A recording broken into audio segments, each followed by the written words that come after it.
I'm going to ask you a very simple question. What does the ceiling height of a building tell you? What does it mean to you? Most people shrug when they hear that question. What could it possibly tell me? They say. I used to think the same way. Until that Tuesday afternoon. That day, I was looking at an architectural survey of an 18th century structure. An ordinary warehouse, listed in official records as a customs depot. But one number caught my attention. Ceiling height, 40 feet. Roughly 12 meters. Something about that struck me as odd. I sat with that number for a while. For horse-drawn carts and record books. A 12-meter ceiling, and that was the moment everything changed.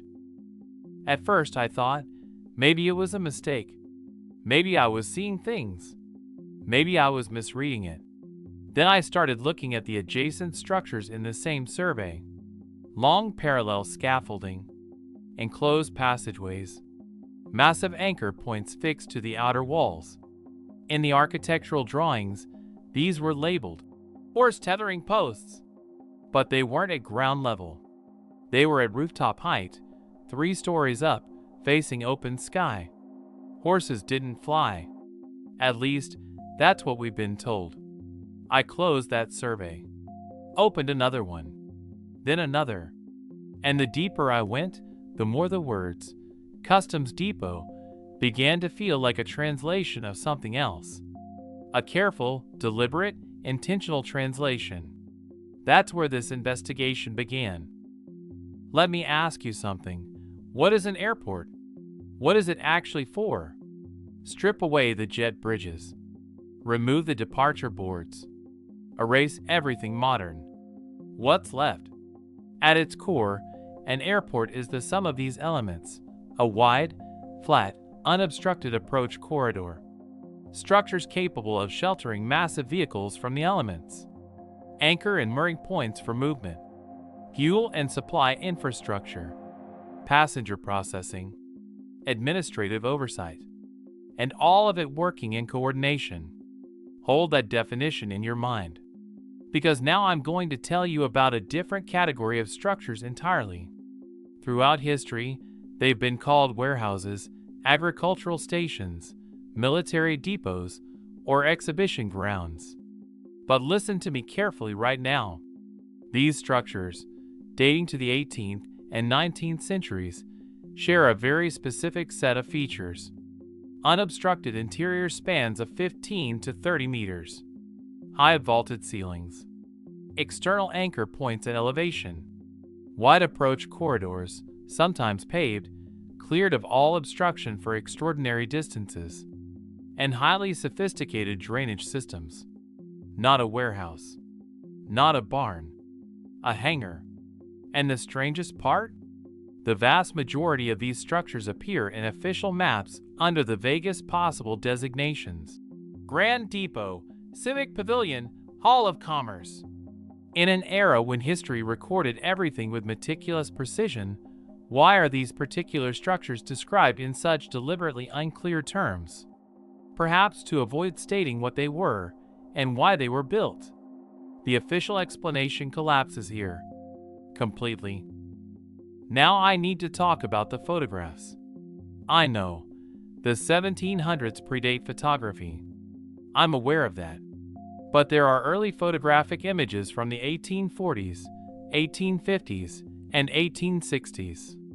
Daguerreotypes, calotypes, albumen prints. In these images you see people, buildings, cities. And in the background, sometimes on the horizon, sometimes behind a wall, sometimes in the corner of the frame, there is something else. Long, cigar-shaped aerial forms, gondola-like structures hanging beneath them, some hovering stationary at rooftop level, some appearing to approach or depart from exactly the kind of large clearance structures I've been describing. According to the official record, steerable airships didn't exist before the 1850s. Zeppelin technology didn't arrive until the early 20th century. But these photographs are from the 1840s. And what appears in them is not a cloud, not a processing error, not a vague shadow. Fixed, consistently shaped, deliberate objects. So what happens when you show these images to researchers? No investigation begins. They're dismissed. Photographic artifact, they say. Cloud formation. They scramble to invent explanations in order to hide the truth. Why would a processing error appear in the same form, consistently, always above the same category of building? And now we come to the real breaking point. These structures are not confined to Western Europe. In North America, structures predating the Revolutionary War share the exact same proportions. The same ceiling heights, the same clearances.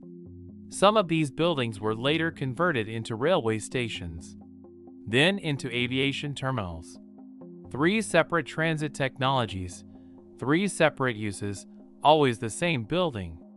Why would a structure designed in 1740 happen to be a perfect fit for a technology supposedly not invented for another 160 years? Maybe because the technology of that era was far superior to anything we have today. In South America, Spanish colonial records documented every nail, every beam, every tile with obsessive detail. Yet for these structures, there is only one phrase: administrative complex. In Central Asia and the Russian steppe, there are structures that some researchers have tentatively called remnants of a prior administrative civilization. And this is where the word Tartaria enters the conversation, not as the name of an empire, but as a label on maps meaning, we don't fully understand this place. But ignorance is not the same as emptiness. In expedition reports from these regions, one phrase keeps repeating: unknown origin, unknown function, unknown date. Once you see it, you can't unsee it. Continent after continent, century after century, the same deliberate vagueness. How does a technology disappear? Usually, it fades gradually. It leaves transitional forms behind. It leaves archaeological traces. It's slowly replaced by something else. But not here. If aerial transit infrastructure truly existed in the early 18th century, what would we expect to find in the historical record? Engineering notes. Accumulated, iterative knowledge. Regional variations. Accidents, liability records, insurance documents. The bureaucratic residue left behind by any technology in active use. None of that exists. And when the silence ends, in the mid-19th century, what emerges? The balloon, the airship, the dirigible, all presented as brand new inventions, as concepts that had never previously existed. But what if they weren't inventions? What if they were recoveries? What if the engineers of that era weren't starting from scratch, but were instead reading the clues left behind in those still standing structures, those anchor points, those impossibly disproportionate ceiling heights? How do you reinvent something that never fully disappeared from the landscape? I don't think it was an invention at all. I think it was a rediscovery. What do you think? Look at how these structures transform over time. The pattern is consistent. Stage 1. The structure is built. Large, precise, overbuilt relative to its stated purpose. Recorded under a vague name. Stage 2. A new transit technology arrives. The building isn't demolished. It's repurposed. Minor alterations, different signage. But the bones remain intact because they happen to be a perfect fit for the new technology as well. Stage 3. The history is rewritten backward. This building was always designed to become a train station, they say. The anomaly is absorbed into the new narrative. Stage 4. The original documents either disappear or are never consulted again. The archive closes around the comfortable explanation.